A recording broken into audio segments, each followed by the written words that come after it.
بسم اللہ الرحمن الرحیم الحمدللہ وحدہ والصلاة والسلام علی من لا نبی بعدہ وعلی آلہ وصحبہ اجمعین۔ سامعین محترم، جیسا کہ آپ جانتے ہیں کہ پیران پیر دستگیر ماں شیخ عبدالقادر جیلانی رحمۃ اللہ تعالی علیہ آپ کی تصنیف مبارک فتوح الغیب کی سیریز جاری ہے، اور آج اس کے 8واں مقالہ کے ساتھ آپ کی خدمت میں حاضر ہیں۔ 8واں مقالہ میں آپ نے جو عنوان باندھا ہے فی التقرب الی اللہ، اللہ کے قرب کے حصول کے جو بنیادی ذرائع ہیں وہ کیا ہیں، اس حوالے سے چند ایک چیزوں کا یہاں ذکر فرمایا جا رہا ہے۔ آپ فرماتے ہیں قال رضی اللہ عنہ اذا کنت فی حالت لا تختار لک غیرها اعلی منها ولا ادنی منها، فرمایا کہ جب آپ ایسی حالت میں ہوں کہ جہاں اعلیٰ اور ادنا کو اختیار کرنے کی گنجائش نہ ہو، فَإِذَا كُنْتَ بِبَابِ دَارِ الْمَلِكِ لَا تَخْتَرُ لِنَفْسِكَ الدُّخُولَ إِلَى الدَّارِ، فرمایا کہ جب تو بادشاہ کے دروازے پر ہی کیوں نہ موجود ہو تو تیرے لیے مناسب نہیں ہے یا تیرے لیے اجازت نہیں ہے کہ تو اس محل میں یا اس کے گھر میں داخل ہو، حتیٰ تدخل الیہا جبرا لا اختیارا، فرمایا یہاں تک کہ تجھے وہاں مجبوراً داخل کیا جائے، جبری طور پر داخل کیا جائے، نہ کہ تجھے اختیار دیا جائے اور اختیار دینے پر تو اس محل میں اپنے آپ کو پائے یا اپنے آپ کو داخل کرے۔ آنی بالجبر امرن انیکن متعقدن متقررن، فرمایا میری مراد جو جبر سے داخل کرنے کی ہے، فرماتے ہیں اس سے مراد یہ ہے کہ تجھے جب وہاں مجبوراً داخل کیا جائے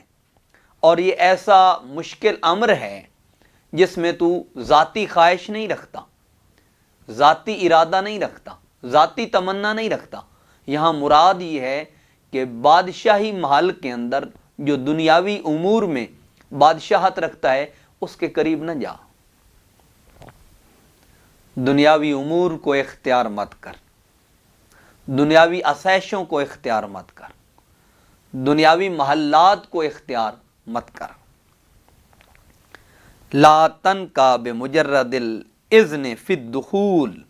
فرمایا محض تجھے داخل ہونے کی اجازت ملے تو اس پر تو قناعت نہ کر کہ اس پر بھروسہ کرتے ہوئے تو داخل ہو جائے۔ اللہ اکبر۔ لجواز ان یکون ذالک مکرا وخدیۃ من المالک لیکن اصبر حتی تجبر علی الدخول، فرمایا یہ بادشاہ کی طرف سے تیرے لیے ایک آزمائش ہے، داخل ہونا تیرے لیے ایک امتحان ہے، اور صرف اس کے کہنے پہ داخل نہ ہو سکتا ہے ممکن ہے وہ تجھے چیک کرنا چاہتا ہو، جیسے اس نے ہمارا مالک ہمارا خالق تو پروردگار عالم ہے، اس نے ہمیں اس دنیا میں بھیجا ہے، تو دنیا میں اس نے ہمیں اتارا تو اب تو دنیا کا ہو کے نہ رہ جا یا دنیا کی طرف متوجہ نہ ہو، وہ تجھے دنیا دیتا بھی ہے تو دنیا کے دینے کے باوجود تو دنیا کی طرف مشغول نہ ہو، دنیا کی طرف راغب نہ ہو، تیری توجہ کا قبلہ دنیا نہ بن جائے۔ اس نے تجھے دنیا عطا کر رکھی ہے، عین ممکن ہے کہ اس نے تجھے امتحان کے لیے عطا کر رکھی ہو،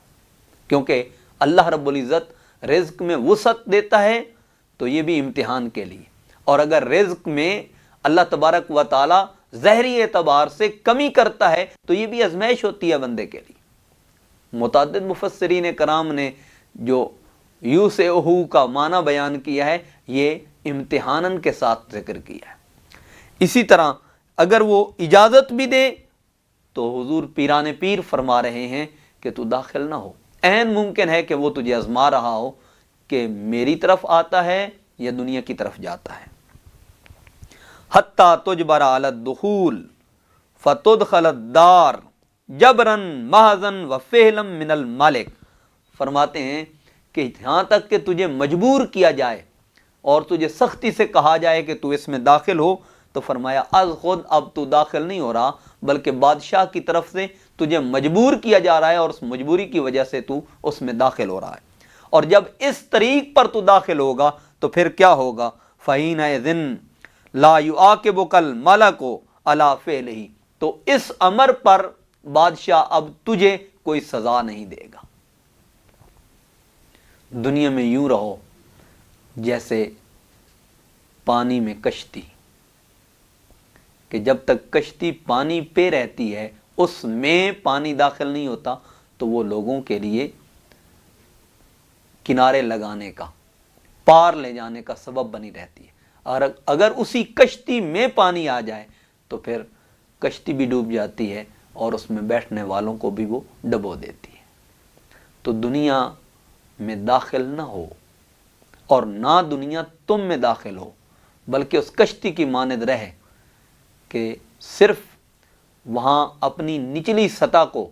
لگا کے وہ لوگوں کو پار لے جاتی ہے. تو بھی دنیا میں رہے کہ بس اس نے تجھے دنیا میں بھیجا ہے، اس لیے تو دنیا میں رہ رہا ہے، جبکہ دنیا تیرے اندر نہیں رہنی چاہیے اور تو بھی دنیا میں نہیں رہنا چاہیے، بلکہ اپنے آپ کو اس سے ماورا کر لینا چاہیے. وَإِنَّمَا تَتْرُكُ الْعُقُوبَةُ وَنَحْوَكَ لِشُومِ تَخَيُّرِكَ وَشَرْحِكَ وَقِلَّةِ صَبْرِكَ وَسُوءِ أَدَبِكَ وَتَرْكِ الرِّضَا بِحَالَتِكَ الَّتِي أُقِمْتَ فِيهَا. اور پھر آپ فرماتے ہیں کہ بے شک یہاں اس نے جو تجھے داخل ہونے کے لیے مجبور کیا ہے، یہ اب تجھے سزا سے محفوظ کر لے گا، تجھے سزا سے بچا لے گا. اور یہ تیرے وجود میں اگر اس چیز کا حرص پیدا ہو جاتا ہے اور اس کے نتیجے میں بے ادبی، صبر کی قلت اور سوء ادب پایا جاتا ہے اور رضا ترک کر دی جاتی ہے، ایسی حالت میں تو اپنے آپ کو اس سے الگ کر لے، اس پر قائم مت رہے. اپنے آپ کو جب اس سے الگ کر لے گا تو سوء ادب ختم ہو جائے گا. جب الگ کر لے گا تو تیرے وجود سے بے ادبی چلی جائے گی. جب الگ کر لے گا تو صبر کی انتہا کو پا لے گا. اور جب تو الگ کر لے گا تو تیرے وجود میں حرص کا اختیار نہیں ہوگا، بلکہ رضا الہی کی طرف تیرا بدن بھی، تیرا ظاہر بھی، تیرا باطن بھی، تیرا قلب بھی، تیری روح بھی، تیرا سر بھی اور تیرے سب وجود کے اعضاء بھی اسی جانب متوجہ ہو جائیں گے. اور یہی طالب کے لیے، سالک کے لیے، اور جو قرب الہی کا خواہاں ہے، جو قرب الہی کا طالب ہے، اس کے لیے یہی لازم ہے. پھر فرماتے ہیں فَإِذَا أُدْخِلْتَ فِي الدَّارِ عَلَى هَذَا الْوَجْهِ. جب اس مجبوری کے عالم میں تجھے داخل کر دیا جائے گا اس طریق پر، فَكُن مُتْرِكًا غَادًا لِبَصَرِكَ مُتَأَدَّبًا مُحَافِظًا. فرمایا پھر تیرے اوپر لازم ہے کہ تو اپنی نگاہوں کو جھکا لے، ان کی طرف بار بار نہ تک. یہ نہ دیکھ کہ اس میں حسن کیسا ہے، یہ نہ دیکھ اس میں رنگینی کیسی ہے، یہ نہ دیکھ اس میں زیبائی کیسی ہے، یہ نہ دیکھ کہ اس کی خوبصورتی کیسی ہے، یہ نہ دیکھ کہ اس کے اندر لبھانے والی دل کو وہ کون سی چیز ہے، بلکہ یہ دیکھ کہ ظاہراً یہ حسین نظر آتی ہے اور باطناً یہ بندے کے ایمان کو، بندے کے یقین کو، بندے کے قلب کی بصیرت کو، بندے کے باطن کی نورانیت کو چھیننے والی ہے. اس سے اپنے آپ کو الگ تھلگ کر لیں. پھر فرماتے ہیں غادن لبصرک متأدبا محافظا لما تؤمر به من الشغل والخدمت فیہا غیر طالب. فرمایا پھر اس میں تو اپنے آپ کو مشغول نہ پائے کہ کبھی تو اس کی زیبائی کو دیکھے، کبھی اس کے حسن کو دیکھے، کبھی اس کی رنگینی کو دیکھے، اور کبھی اس کے رنگ برنگ ان اشیاء کو دیکھے جو تیری آنکھوں کے سامنے بنا سوار کے اور سجا کے رکھ دیے گئے ہیں، مزین اور مرقع کر کے رکھ دیے گئے ہیں، ان کی طرف تو نہ جا، بلکہ اس کی طرف جا جس نے ان کو بنایا ہے۔ جس نے جس کو بنایا ہے، اگر وہ تجھے حسین نظر آ رہی ہے تو بنانے والا کتنا حسین ہے، اس کا خالق کتنا حسین ہے، اس کا پیدا کرنے والا کتنا حسین ہے، اس کو معرض وجود میں لانے والا کتنا حسین ہے۔ جب اس کی طرف متوجہ ہوگا تو پھر ان کی طرف متوجہ نہیں ہوگا۔ پھر فرماتے ہیں قال اللہ تعالی لنبیہ صلی اللہ علیہ وآلہ وسلم، اللہ رب العزت نے اپنے محبوب علیہ الصلاۃ والسلام سے فرمایا ولا تمدن عینیک الی ما متعنا بہ ازواجا، فرمایا آپ بار بار ان کی طرف نہ دیکھیں، یعنی ان چیزوں کی طرف کہ جو ظاہری طور پر کافروں کی زندگی کے لیے یا ان کی زندگی کے لیے اسے بنا سوار کے پیش کیا گیا ہے، ان کی آسائش کے لیے اسے پیش کیا گیا ہے۔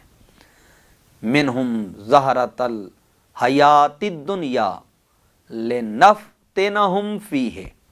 فرمایا یہ دنیا کی زندگی کی جو خوبصورتی ہے یہ بنیادی طور پر تو آزمائش کے لیے، اس میں کفار کو آزمانے کے لیے یا دنیا دار کو آزمانے کے لیے یہ بنا سوار کے پیش کیا گیا ہے۔ وَرِزْقُ رَبِّكَ خَيْرٌ وَأَبْقَىٰ، اور آپ کے رب کی طرف سے جو آپ کو رزق ملا ہے یہ بہتر بھی ہے اور باقی رہنے والا بھی ہے، اس کی جانب متوجہ ہونا چاہیے اور اس کی جانب اپنا شغل اختیار کرنا چاہیے۔ پھر فرمایا فَهَذَا تَعْدِيبٌ مِّنْهُ عَزَّ وَجَلَّ لِنَبِيِّهِ الْمُخْتَارِ فی حفظ الحال والرضا بالعطا، کتنا حسن ہے عبارت کے اندر، کتنا ربط ہے، اور عبارت کے اندر کتنا فیض اور فیضان ہے، اور طالب اور سالک کی کتنی تربیت کی جا رہی ہے۔ اب حضور نبی کریم علیہ الصلاۃ والسلام کے لیے ظاہراً یہ آیت مبارکہ کے اندر خطاب کیا گیا، لیکن حقیقت میں جو اس راستے کے راہی ہیں اور اس راستے پہ چلنے والے ہیں ان کے لیے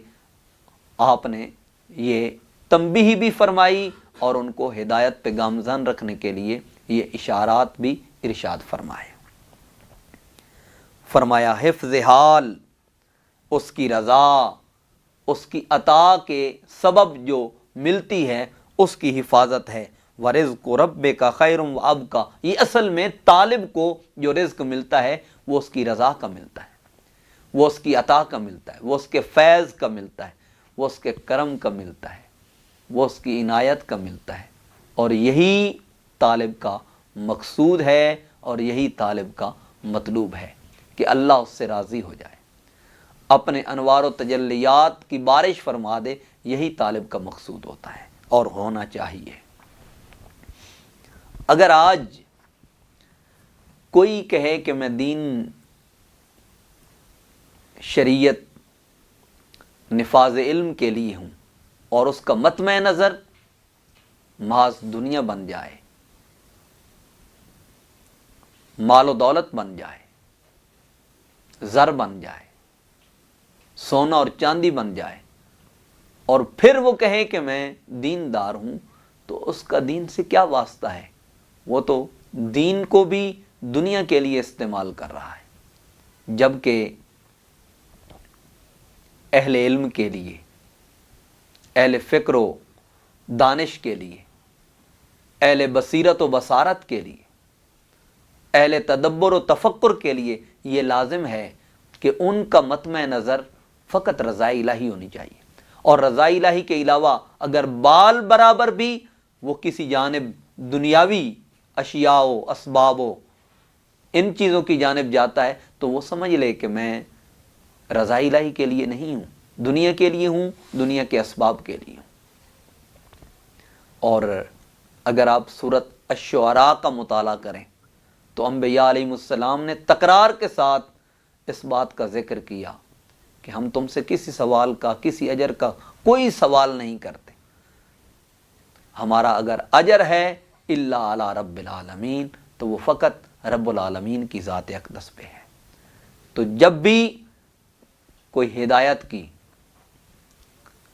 دین کی، شریعت کی، احکامات کی بات کرے تو اس پہ لازم ہے کہ وہ اپنے آپ کو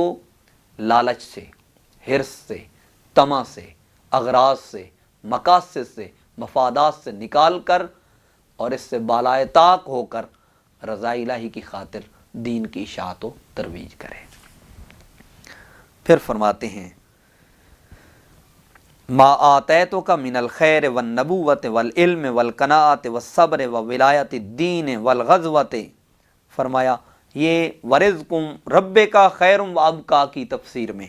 کہ جو ہم نے آپ کو عطا کی خیر، نبوت، علم، صبر، قناعت اور دین کی ولایت، غزوات اور اس طرح کی جتنی بھی چیزیں ہیں، اولا مما آتیت غیرک واہرا فالخیر کلہ فی حفظ الحال والرضا بہا، فرمایا یہ ساری چیزیں تب برقرار رہ سکتی ہیں جب مالک کی رضا اور اس کی خوشنودی پہ بندہ بیٹھ جائے۔ پھر فرماتے ہیں وَتَرْكِ الْالْتِفَاتِ إِلَى مَا سِوَاهَا فَإِنَّهُ لَا يَخْلُو إِمَّا أَن يَكُونَ قِسْمَكَ فِي عِلْمِ الدِّينِ فِي عِلْمِ اللَّهِ تَعَالَى أَوْ قِسْمَ غَيْرِكَ أَوْ أَنَّهُ لَا قِسْمَ لِأَحَدٍ بَلْ أَوْجَدَهُ اللَّهُ تَعَالَى فِتْنَةً، فرمایا یہ ساری چیزیں بندے کو کیوں ملتی ہیں؟ یہ صرف اس لیے کہ بندہ اگر کسی دوسری جانب متوجہ ہوتا ہے تو یہ بندے کے لیے آزمائش ہے، امتحان کے طور پر اللہ تبارک و تعالیٰ نے طالب کو، سالک کو، بندے کو عطا کی ہیں کہ یہ مخلوق کی جانب جاتا ہے یا اپنے پروردگار کی جانب اور اپنے خالق و مالک کی جانب جاتا ہے۔ اللہ اکبر۔ پھر فرماتے ہیں فَإِن كَانَ قِسْمَكَ فَهُوَ وَاصِلٌ إِلَيْكَ شِئْتَ ام ابیتا، تو مانے تو نہ مانے، تسلیم کرے یا نہ کرے، اصل میں یہ تجھے اس لیے عطا کی ہیں کہ تیرا وصل تیرا مالک کے ساتھ ہونا چاہیے، خالق کے ساتھ ہونا چاہیے، پروردگار کے ساتھ ہونا چاہیے۔ فلا ينبغي ان يظهر منك سوء الادب والشرع، فرمایا تیرے وجود سے سوء ادب یعنی بے ادبی نہیں ہونی چاہیے، تیرے وجود سے شر نہیں پھوٹنا چاہیے۔ فی طالبہ فإن ذلک غیر محمود فی قضیۃ العقل والعلم، فرمایا یہ عقل اور علم سے بندے کو بالائے طاق ہو کر، مراد کیا ہے کہ ایسا علم اور ایسی عقل جو اس سے الجھا دے، اس سے روک لے، اس کے راستے میں آڑ بن جائے، اس سے بالائے طاق ہو کر مالک کی رضا کے لیے عمل کو اور علم کو اختیار کرنا چاہیے۔ وَإِن كَانَ قِسْمَ غَيْرِكَ فَلَا تَتْعَبْ فِي مَا تَنَالُهُ وَلَا يَصِلُ إِلَيْكَ أَبَدًا، اگر اس کے علاوہ تیرے وجود میں کوئی طلب ہے تو پھر تو اس کو نہیں پا سکتا، پھر تو اس کی رضا کو حاصل نہیں کر سکتا۔ وَلَا يَصِلُ إِلَيْكَ أَبَدًا، وہ کبھی کبھار یعنی کسی صورت میں بھی اس تک تیرا پہنچنا ممکن نہیں رہتا۔ وَإِن كَانَ لَيْسَ بِقِسْمٍ لِأَحَدٍ بل ہوا فتنۃ، اور اگر رضا نہیں تو پھر یہ تیرے لیے آزمائش ہے۔ فَكَيْفَ يَرْضَى الْعَاقِلُ وَيَسْتَحْسِنُ، اور کیسے عقل مند اس بات پہ راضی ہو جاتا ہے اور اس کی تحسین کر سکتا ہے، أَن يَطْلُبَ لِنَفْسِهِ فِتْنَةً، کہ وہ اپنے لیے آزمائش کو پسند کرے، آزمائش کو طلب کرے، آزمائش اور ان چیزوں کو چاہے، یہ اہل عقل سے تو یہ ثابت نہیں ہو سکتا اور یہ صادر نہیں ہو سکتا۔ تو گویا اس کے دوسرے پہلو میں آپ یہ سمجھانا چاہتے ہیں کہ اگر تیرے پاس عقل ہے تو دنیا کو طلب کیوں کرتا ہے؟ الدنیا ذل زائل کل متاع الدنیا قلیل الا غرور، یہ تو دھوکہ ہی دھوکہ ہے، فراڈ ہی فراڈ ہے، فریب ہی فریب ہے۔ اس لیے تیری توجہ کا قبلہ دنیا نہیں، خالق و مالک ہونا چاہیے۔ وَيَسْتَجْلِبَ بِهَا لَهَا فَقَدْ ثَبَتَ أَنَّ الْخَيْرَ کلہ والسلامۃ فی حفظ الحال، فرمایا تو اس پر کیسے راضی ہوگا جب تجھے اللہ نے عقل دی ہے؟ اگر اللہ نے جو تجھے عقل دی ہے اس کو تو رائٹ طریق پر استعمال کرتے ہوئے سمجھ لے تو تیرے لیے یہ بات ثابت ہو گئی کہ ہر بلائی اور ہر سلامتی اسی چیز میں ہے، فی حفظ الحال، اسی میں ہے کہ تو اپنے آپ کو ان چیزوں سے محفوظ کر لے اور اپنے آپ کو ان چیزوں سے بچا لے۔ پھر فرماتے ہیں فَإِذَا رُكِّيتَ إِلَى الْغُرْفَةِ ثُمَّ رُكِّيتَ إِلَى السَّطْحِ، کہ جب تو کمرے کی اس چھت کی جانب اپنے آپ کو، یعنی اس مکان کی بلندیوں کی جانب لے کے جائے یا اس کی سطح کی طرف، فَكُنْ كَمَا ذَكَرْنَاهُ مِنَ التَّحَفُّظِ، پھر تیرے لیے لازم ہے کہ تو اپنے آپ کو دنیا اور دنیا کی مشغولیت سے بچا لے، اس سے اپنے آپ کو روک لے، اور یہی تیرے اوپر لازم ہے۔ گویا آپ نے ایک لطیف واقعہ سے ایک حقیقت کی طرف طالب مولا کی توجہ مبذول کروائی کہ وہ بادشاہ کا جو محل ہے، یہ دنیا ایک محل کی مانند ہے، اس میں جا کے اس کی کسی چیز کی طرف تو متوجہ اور راغب نہ ہو، مشغول نہ ہو، بلکہ محل میں جا کر بھی تو اپنے آپ کی، اپنے خیالات کی، اپنے احساسات کی، اپنی سوچ کی، اپنی فکر کی، اپنے نظریے کی تو حفاظت کر، اپنے ظاہر کو تو اور اپنے باطن کو تو اس سے محفوظ اور مامون کر کے اپنے آپ کو صرف مالک اور خالق کے لیے تیار کیے رکھ۔ پھر اس میں آپ نے اسی چیز کی جانب توجہ مبذول کرواتے ہوئے فرمایا فَإِنَّ ذَلِكَ كُفْرٌ لِنِعْمَةِ الْحَالِ وَالْكُفْرُ بِالنِّعْمَةِ يُحِلُّ لِصَاحِبِ الْحَوَانِ فِي الدُّنْيَا وَالْآخِرَةِ، فرمایا اگر تو پھر اس کی جانب جاتا ہے اور اس کی ذات کی رضا اور خوشنودی کو ترک کرتا ہے تو یہ گویا کفران نعمت ہے، کفر حال ہے، اور یہ خواہشات دنیا اور خواہشات اخروی، گویا کہ آخرت میں اگر تو اس جانب صرف اس لیے مشغول ہوا کہ میں عبادت کروں گا تو مجھے محلات مل جائیں گے، عبادت کروں گا حور و قصور مل جائیں گے، عبادت کروں گا تو جنت کے غلمان مل جائیں گے، جنت کی نہریں مل جائیں گی، مجھے باغات مل جائیں گے، مجھے عیش و عشرت مل جائے گی۔ آپ نے فرمایا گویا کہ یہ بھی تجھے اس ذات سے دوسری جانب مشغول کرنے والی چیز ہے۔ جب جنت اس نے تیرے لیے بنائی ہے اور تجھے اس نے اپنے لیے بنایا ہے تو جنت کے پیچھے مارا مارا کیوں پھرتا ہے؟ اس کی طلب لے کے کیوں پھرتا ہے؟ تو مالک کا بن کے رہے، خالق کا بن کے رہے، پھر یہ سارا کچھ تیرے لیے ہوگا۔ لیکن اگر تو ان کی ڈیمانڈ میں اور ان کی چاہت میں، جستجو میں، آرزو میں، تمنا میں، طلب میں، تڑپ میں مارا مارا پھرے گا تو مالک کا کیا بنا؟ جو میں سر بسجدہ ہوا کبھی تو زمین سے آنے لگی صدا، تیرا دل تو ہے صنم آشنا، تجھے کیا ملے گا نماز میں۔ لوگاں دے وکھاون کیتے بھج بھج بڑے مسیتی ہوں، ارکاں گٹے مل مل دھویں تے دلوں نہ گئی پلیتی ہوں، باج وصال اللہ دے حضرت باہو، یہ نیتی مول نہ نیتی ہوں۔ پھر فرماتے ہیں حتیٰ ترکا الی حالت تصیر لک مقاما، حتیٰ کہ جب تو اس حال سے اپنے آپ کو، اس کیفیت سے ایک بلند مقام پہ لے کے جائے گا تو پھر مقامات تیرے لیے ہوں گے۔ تو مقامات کی طلب نہ کر، تو ان چیزوں کی طلب اور جستجو نہ کر، پھر یہ سارے مقامات تیرے لیے بنا دیے جائیں گے۔ فَعْلَمْ أَنَّ الْأَحْوَالَ لِلْأَوْلِيَاءِ وَالْمَقَامَاتِ لِلْأَبْدَالِ، فرمایا یہ سارے احوال اولیاء کے لیے اور مقامات ابدال کے لیے ہیں، تو اس کا بن کے تو دیکھ، اس کی طرف جستجو کر، اسی کی طلب، اسی کی تمنا، اسی کی تڑپ، اسی کی جستجو اور اسی کی رضا کا متلاشی بن جا۔ یہی تیرا دنیا اور آخرت کا مطمع نظر ہونا چاہیے۔ وما توفیقی الا باللہ۔